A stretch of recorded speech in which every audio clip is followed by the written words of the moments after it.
kelompok 3 ingin menyampaikan tentang pengaruh korupsi dan naksa di lingkungan masyarakat.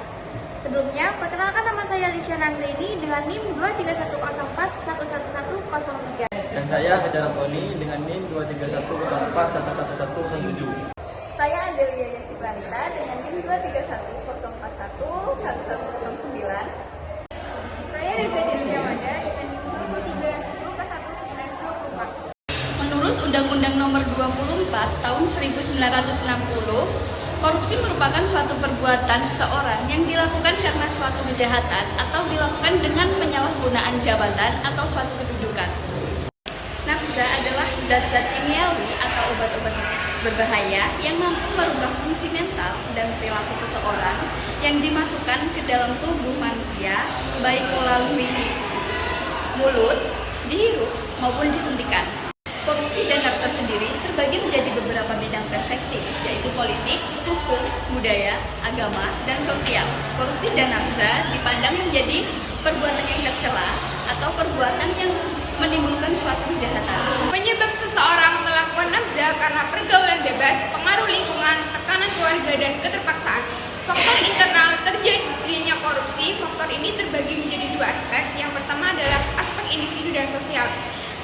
Aspek-aspek individu meliputi sifat tamak, rakus, moral yang kurang kuat, dan gaya hidup yang konsumtif.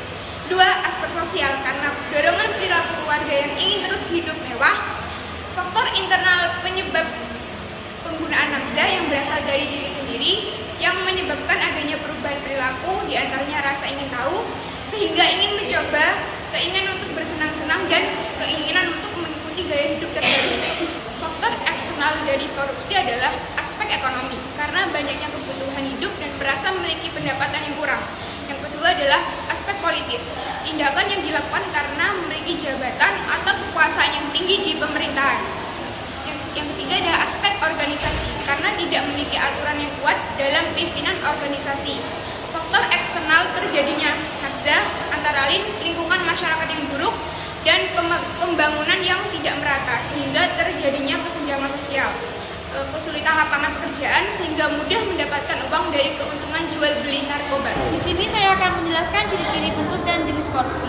Bentuk dan jenis korupsi ini meliputi yang pertama, korupsi transaktif. Terjadi ketika ada suap menyuap antara dua pihak, biasanya melibatkan pejabat publik dan individu atau perusahaan. Yang kedua yaitu korupsi ekstraktif. Pejabat publik memaksa individu dan perusahaan untuk memberikan uang atau keuntungan lain. Yang ketiga yaitu korupsi insentif. Penjabat publik menyalahgunakan dana publik untuk keuntungan pribadi. Ciri-ciri korupsi ini meliputi ciri-ciri yang pertama, penyalahgunaan wewenang untuk keuntungan pribadi. Yang kedua, melanggar hukum dan peraturan. Yang ketiga, merugikan negara dan masyarakat. Yang keempat, menimbulkan ketidakadilan dan ketimpangan. Yang kelima, menurunkan kepercayaan publik. Selanjutnya yaitu ciri dan bentuk naksa, meliputi yang pertama yaitu narkotika. Narkotika ini adalah golongan zat yang adiktif yang paling berbahaya, memiliki potensi ketergantungan tinggi dan penggunanya diatur dalam undang-undang.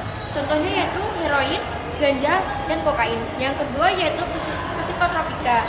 Psikotropika adalah zat adiktif yang memiliki efek psikedelik dan stimulan, potensinya ketergantungan sedang dan penggunanya diatur dalam undang-undang. Contohnya ekstasi, sabu-sabu, dan amfetamin. Dan yang ketiga zat adiktif lainnya, zat yang dapat menyebabkan ketergantungan tetapi tidak termasuk dalam kategori narkotika dan psikotropika. Contohnya yaitu kafein, nikotin, alkohol.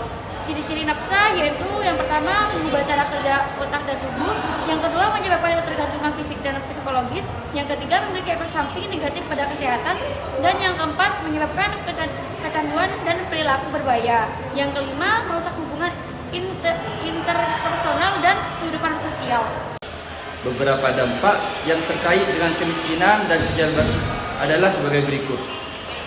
Harga jasa dan layanan publik mahal, pengetasan masyarakat berjalan lambat, terbatasnya akses bagi masyarakat, kemiskinan meningkat, pengaruh pada kualitas pelayanan kesehatan, pengaruh pada biaya pendidikan, pengaruh pada kualitas layanan publik.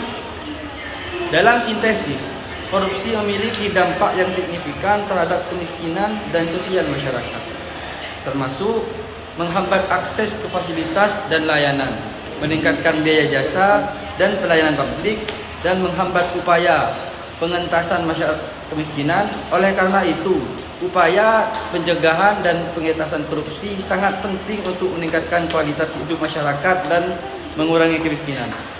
Sekian penyampaian korupsi dan nafsa dari kami. Jika ada kesalahan kata mohon dimaafkan. Wassalamualaikum warahmatullahi wabarakatuh.